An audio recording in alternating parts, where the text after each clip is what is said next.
Estamos recibiendo a Electra Huguet, ¿está bien dicho así? Psicóloga Electra Huguet, encantada. Mucho gusto, has venido estudiando el tema del suicidio y Uruguay sigue con esa terrible estadística de cantidad de suicidios. Según los datos conocidos en las últimas horas, en 2021 hubo 767 suicidios, más de 2 por día. Y en el año anterior 718, es decir, en el 2020 718 y en el 2021 767, sigue en aumento. Si bien la mayoría eran mayores de 80 años, creció un tercio la población de 35 a 39 años y subió 22% entre 25 y 29. No es un tema nuevo, lamentablemente. El tema es ¿por qué es tan difícil abordarlo? Bueno, primero que nada es un tema que abarca varias áreas. Es multicausal. Para que una persona llegue a esa situación de pensar en quitarse la vida son varios factores que inciden para que esa persona intente suicidarse. Hay factores personales, factores sociales, factores familiares y es un tema bastante complejo. Y como bien decías tú, las tasas de suicidio han aumentado. En los últimos 45 años se ha visto un aumento a nivel mundial y nuestro país, la realidad de nuestro país también marca eso. El año pasado ha sido el récord histórico a nivel nacional de muertes por suicidio. La cifra anterior había sido en la crisis del 2002. Y se ha visto un aumento en jóvenes. Uruguay está en segundo lugar de muertes por suicidio en jóvenes entre 15 y 24 años, después Guayana. Y igual la población de mayor riesgo sigue siendo los adultos mayores, hombres.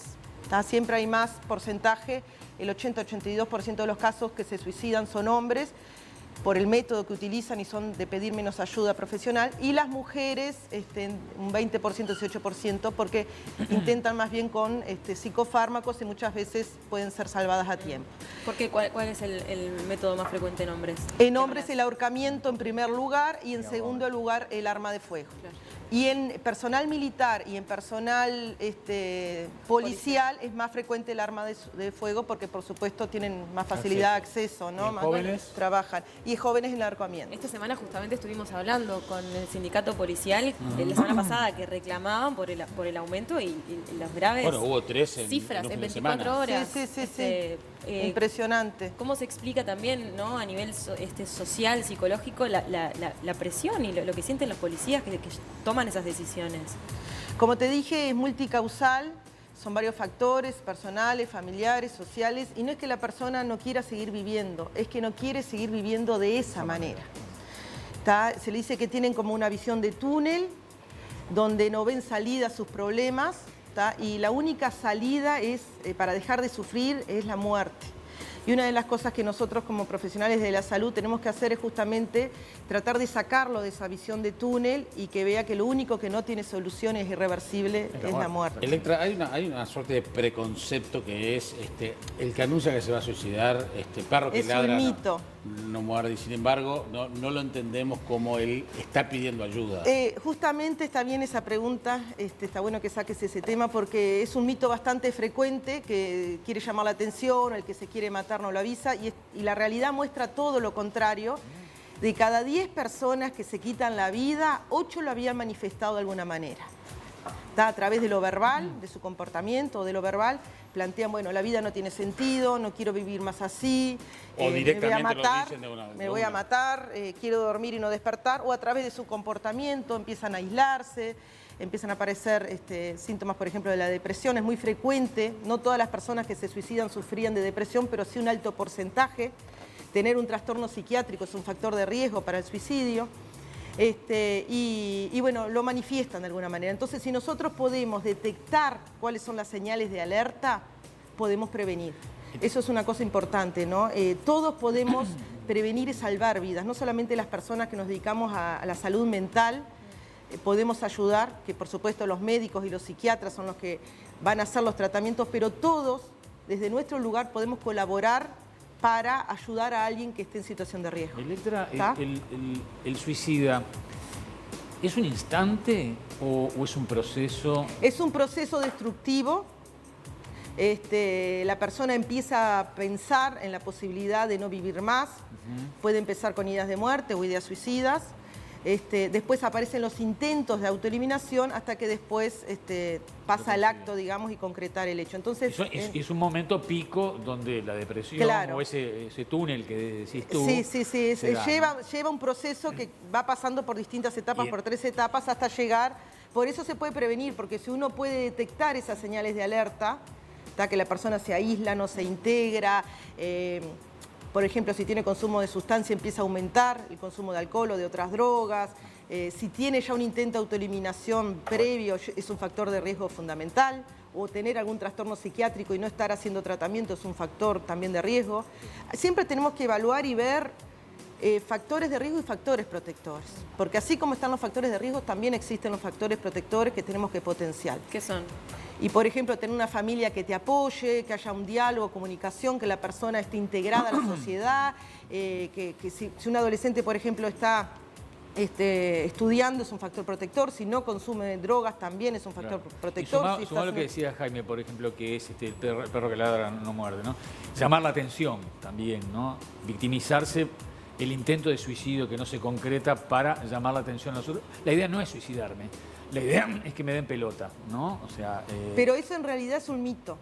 También. La persona que llega a esa situación y tiene un intento manifiesta realmente está pensando. Hay que dar la bolilla. Hay que dar la bolilla. Hay distintos niveles de gravedad, por supuesto, ¿no? Hay quienes que, bueno, piensan no quiero vivir más, pero no tiene un plan concreto. Pero hay gente que ya pensó de qué manera, en qué momento, dónde, cuándo, toma las precauciones. Electra, si bien hay herramientas, tú las manejás, herramientas terapéuticas para tratar de evitar un suicidio, pero también hay situaciones que quizás son ajenas a la medicina.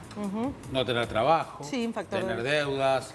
El tema de las deudas es increíble. Bueno, por algo en el 2002 fue la determinante. cifra récord anterior a esta. ¿Cómo enfrentás tú, digamos, desde las herramientas terapéuticas, una realidad que no puedes cambiar? No le puedes dar trabajo Exactamente. No le vas a pagar las deudas. No le vas a pagar las deudas. Entonces, ¿cómo? Por eso, no somos omnipotentes y no vamos a salvar el mundo, pero sí podemos tratar de ayudar a esa persona que está con esos pensamientos, hacerle entender que lo único que es irreversible es la muerte, que busque ayuda, que haga. Otra de las cosas que a veces pasa, que las personas empiezan a hacer los tratamientos y al sentirse mejor después los abandonan y no están dados de alta, entonces recaen.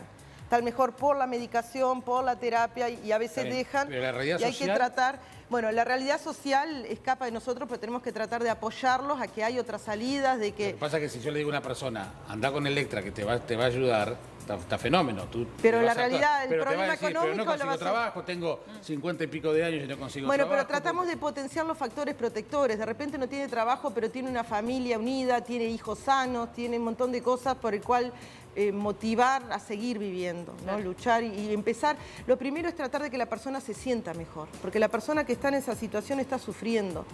Como yo recién dije, no es que no quiera vivir más, sino que no quiere seguir viviendo de esa manera. Y a veces ni siquiera se tiene a alguien para hablar. Claro, me imagino lo difícil que debe ser, sí, entre adultos, pero también con los adolescentes, ¿no? Que están viviendo etapas de cambios, donde de repente un día lo ves así, otro así. Esto de notar las señales debe ser bastante más complejo para los padres. ¿Por qué se da este aumento del suicidio en los adolescentes? Yo creo ¿Cuál que es la uno de los incidencia? factores que incidieron, no solamente en nuestro país, sino que a nivel mundial, la pandemia. Y uno de los que se vieron más afectados por la pandemia fueron los jóvenes, en donde se hubo, en la población en general, pero en los jóvenes se vio con bastante frecuencia aumento de la depresión, ansiedad, fueron los que vieron más afectados su rutina diaria. Ellos estaban, bueno, estudiando, tenían grupos de amigos, o salían, pasaron a estar encerrados, aislados. Y uno a veces tiende a pensar en la familia como un factor protector, pero no siempre es así.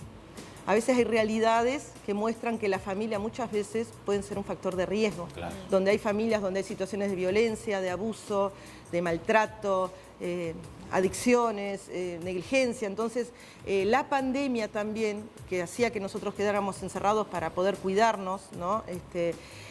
También la gente que estaba en una familia disfuncional o conflictiva se vio más expuesto y aumentaron los riesgos para el suicidio. Lo mismo los problemas económicos. Gente que quedó sin trabajo, que perdieron el empleo, se fundieron. Entonces, como bien dijeron, es otro factor de riesgo y en el 2002 también, por la crisis, hubo una tasa bastante elevada de muertes por suicidio.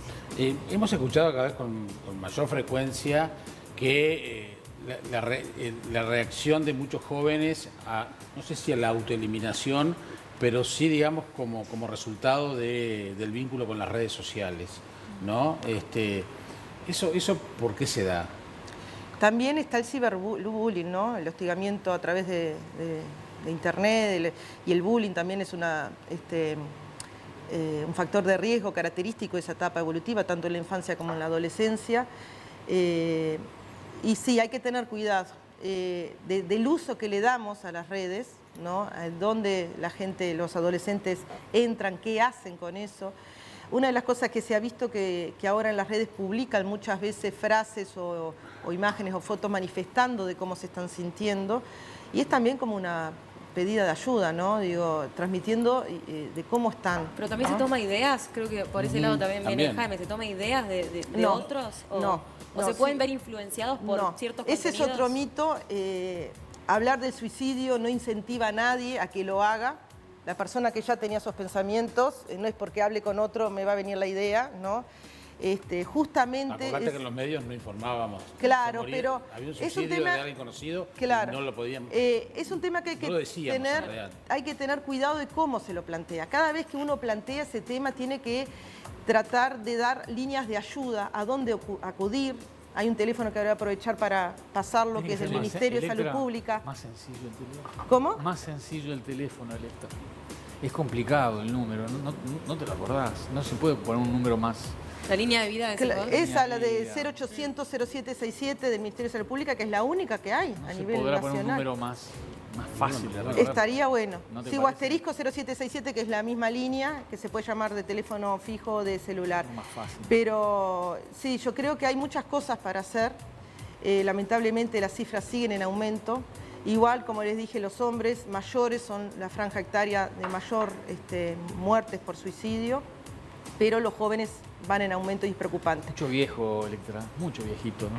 Mucho viejito. También es una situación muy vulnerable. Que se suicida porque también encuentran papelitos donde dice que le mandaron de una persona que le prestó plata, una de esas empresas que le prestó plata, que tiene que pagar.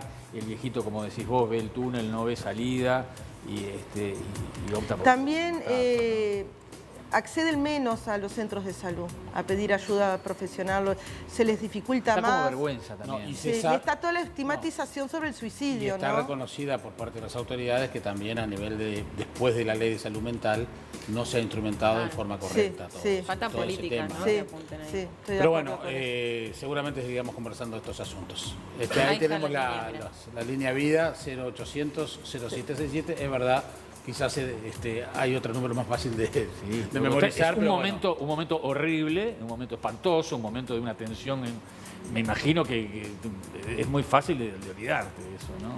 Pero bueno. Y una cosa que quería decir antes de despedirme, que así como es importante trabajar en la prevención del suicidio, es fundamental trabajar en la posvención, que viene a ser con el entorno afectado de la persona que se quitó la vida.